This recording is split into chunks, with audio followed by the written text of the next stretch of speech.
চারজনের মধ্যে চারজনই মুসলমান রোহিঙ্গা। দেখুন নামটাও এসে গেছে। চারজনই মুসলমান। তার মানে যেটা আমরা বলতে চাইছি, পশ্চিমবাংলাকে মমতা ব্যানার্জি পাকিস্তান বানিয়ে দেওয়ার চেষ্টা করছেন, বাংলাদেশ বানিয়ে দেওয়ার চেষ্টা করছেন।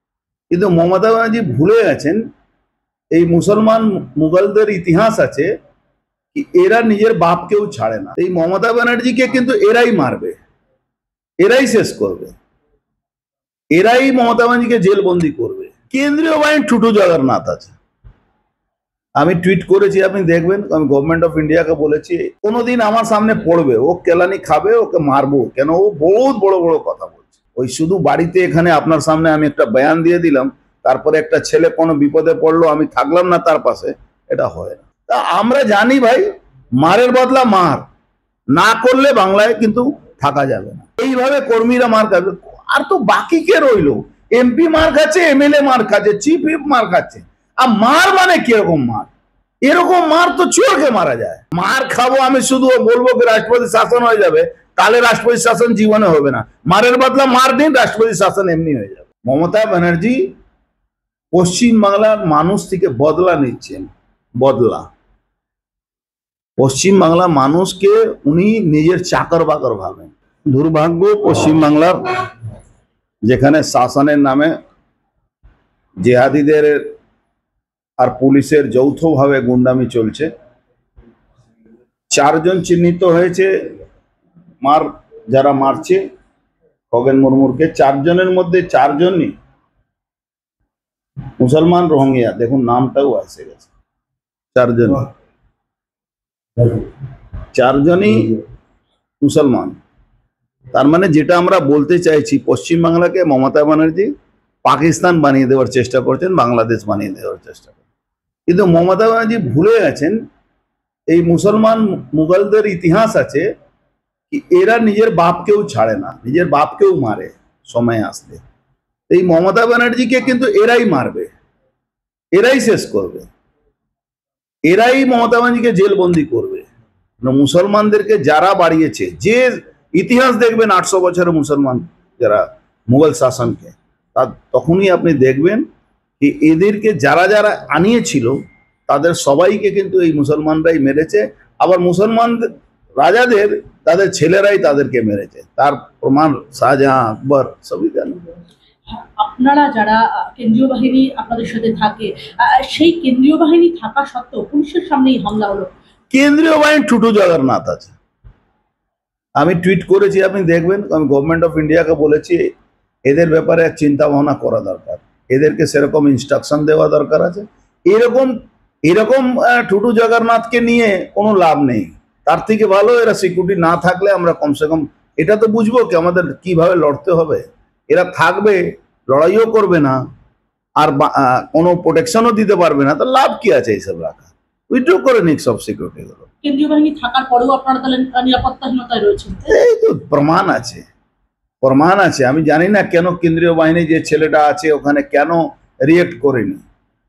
আমার সঙ্গে যদি যারা থাকে তারা রিয়েক্ট করবে না, আমি তো 1 সেকেন্ডের মধ্যে বলবো কি এদেরকে এখান থেকে নিয়ে যাওয়া যাক। আমরা দেখলাম রীতিমতো উদয়ন গুহ, উত্তরবঙ্গের মন্ত্রী, তিনি বলছেন যে তৃণমূল যে করিয়েছে তার কোনো প্রমাণ আছে। দেখুন, উদয়ন গুহ মার খাবে, যেদিন কোনোদিন আমার সামনে পড়বে, ও কেলানি খাবে, ওকে মারবো। কেন ও বহুত বড় বড় কথা বলছে। ও নিজের বাপকে চোর যে বলে, সে এরকম কথা বলতেই পারে। ও নিজের বাপকে চোর বলে, তো এইরকম কথা বলতেই পারে। ওরও পিক অ্যান্ড চুজ হবে। আমি বলেছিলাম না, ওই কি আছে, ওই মালদার ওই সভাপতি তৃণমূলে, ওকে পিক অ্যান্ড চুজ হবেই, এরও পিক অ্যান্ড চুজ হবে। কোনোদিন দেখবে না হঠাৎ এই উদয়ন গুহ গায়েব হয়ে গেছে। একে মানুষ পিটিয়ে মারবে ওখানে। ওই কোচবিহারে মানুষ না পিটিয়ে মারলে আপনি আমাকে বলবেন। আমরা দেখতে পেলাম যে উত্তরবঙ্গে, যেখানে আপনাদের সব থেকে বেশি এমপি এমএলএ, তারপরেও খগেন মুর্মুকে এরকম রক্তাক্ত হতো, আদিবাসীরা চুপ করে থাকবে? দেখুন, আদিবাসীরা কি করবে আমি জানি না। বাংলা যে সন্ত্রাস, পুলিশ আর গুন্ডাদের যৌথ সন্ত্রাস রোহিঙ্গা মুসলমানদের, এর জন্য একটা মানে হেসনেস করা দরকার আছে। আমাদের দলকেও এটা ভাবতে হবে এই শুধু সখী সখী ভাব করে ওই গান্ধীবাদী আন্দোলন করে বাংলায় কিন্তু নিজের কর্মীকে বা বাংলার মানুষকে তারা এই তৃণমূলের গুন্ডাদের হাত থেকে মুক্তি পাইয়ে দিতে পারবে না। ওই সখী সখী ভাব দিয়ে লড়াই করলে না কর্মী বাঁচবে না আমাদের পশ্চিমবাংলা বাঁচবে। এদের বিরুদ্ধে যে ভাষায় এরা লড়াই বুঝছে সেই ভাষা লড়াই করার জন্য নিজের কর্মীদেরকে সেইভাবে তার পাশে দাঁড়াতে হবে।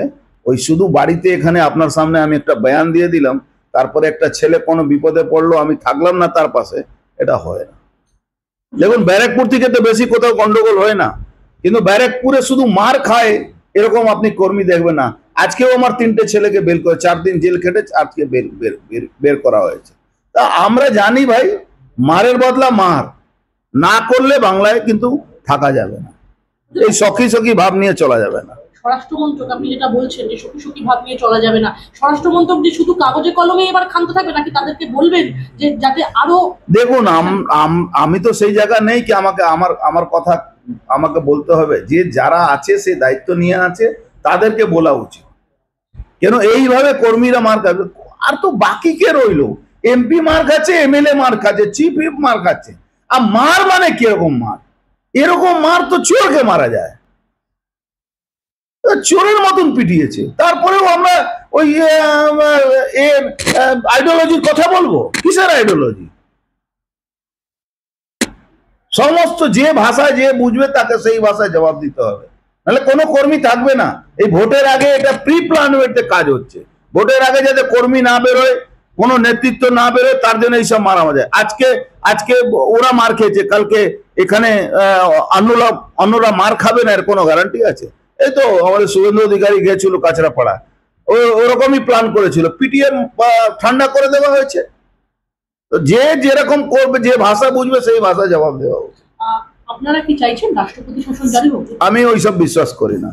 আমি বিশ্বাস করি সরকার এমনি বাধ্য করে দেওয়া উচিত কি রাষ্ট্রপতি শাসন হোক। মার খাবো আমি শুধু বলবো কি রাষ্ট্রপতি শাসন হয়ে যাবে, তাহলে রাষ্ট্রপতি শাসন জীবনে হবে না। মারের বদলা মার দিন, রাষ্ট্রপতি শাসন এমনি হয়ে যাবে। ব্যারাকপুরের একদম জনপ্রতিনিধি রাজ চক্রবর্তী, তার বাড়িতে কালকে অনুষ্ঠান শেষ হয়ে যাওয়ার পরে রীতিমতো মদের ফোয়ারা উঠছে। একজন জনপ্রতিনিধি তো মাতাল আছে, ওর কথা ছেড়ে দেবে। মাতাল ও সব সিনেমা আর্টিস্টরা মদ খাবে না, চন্ডু খাবে না, হিরোইন খাবে না, তো ওরা কি খাবো? তো হিরোইন খাওয়ার তো ওকে কেউ নেতা মানে না। তৃণমূল আছে, ওরা এমএলএ এমপি হয়ে গেছে। তৃণমূল না থাকলে, সরকার না থাকলে কোনোদিন ওরা জিতে নাকি? ওদেরকে মানুষ জিতাচ্ছে, ওদের পুলিশ জিতায় এদেরকে। মমতা বন্দ্যোপাধ্যায় বলছে আপনারা রাজনীতি করছেন। আরে মমতা ব্যানার্জি নিজে হেরে গেছে, কি বলছেন? মমতা ব্যানার্জি কি কথা বলে? তো লাজ লজ্জা নেই, ও তো নিজে হেরে গেছে, আবারও হারবে। মমতা ব্যানার্জি কি কথা বলবে? মমতা ব্যানার্জি কোনো কথার কোনো দাম আছে? যে মুখ্যমন্ত্রী থাকাকালীন হেরেছে, বুদ্ধবাবু মুখ্যমন্ত্রী থাকাকালীন হেরেছিলেন, জ্যোতিবাবু হেরেছিলেন, উনিও হেরেছেন। উনি বলতে পারবেন কি মুখ্যমন্ত্রী থাকাকালীন আমি হারিনি? উনি তো হেরেছেন। অর্জুনদা, যেভাবে কলকাতায় আমরা দেখলাম বিদ্যুৎস্পৃষ্ট একাধিক মানুষ মারা গেল, উত্তরবঙ্গের মানুষ মারা গেল, মমতা বন্দ্যোপাধ্যায় দেখুন আমি 2 দিন আগে বলেছি रोम जल रहा था रोम जल रहा था नीरू बंसी बजा रहा था। আজকে আমার রাষ্ট্রীয় যে বক্তব্য এসছে, রাষ্ট্রীয় বিজেপি সেম কথা বলা হয়েছে। মমতা ব্যানার্জি পশ্চিমবাংলার মানুষ থেকে বদলা নিচ্ছেন, বদলা। পশ্চিমবাংলার মানুষকে উনি নিজের চাকর বাকর ভাবেন। আর কিছু সিপিএম এর মাল আছে, তারা এই নো ভোট টু বিজেপি করে বাংলাকে শেষ করছে। এরা মুসলমানকে সেকুলার বানায়নি, এরা বাঙালি হিন্দুদেরকে সেকুলার বানিয়ে আজকে তৃণমূলকে এই পশ্চিমবাংলা ক্ষমতায় রেখেছে। বিজেপির আপনাদের যারা কর্মী সদস্য রয়েছে, স্থানীয় কর্মী যারা রয়েছে, তাদের উদ্দেশ্যে কি বলবেন? ভাই লড়াই জন্য তৈরি থাকো। এই রাষ্ট্রপতি শাসন বলে কোনোদিন রাষ্ট্রপতি শাসন হবে না। ওরা মারছে, আমরাও মারবো, দেখবেন রাষ্ট্রপতি শাসন হয়ে যাবে।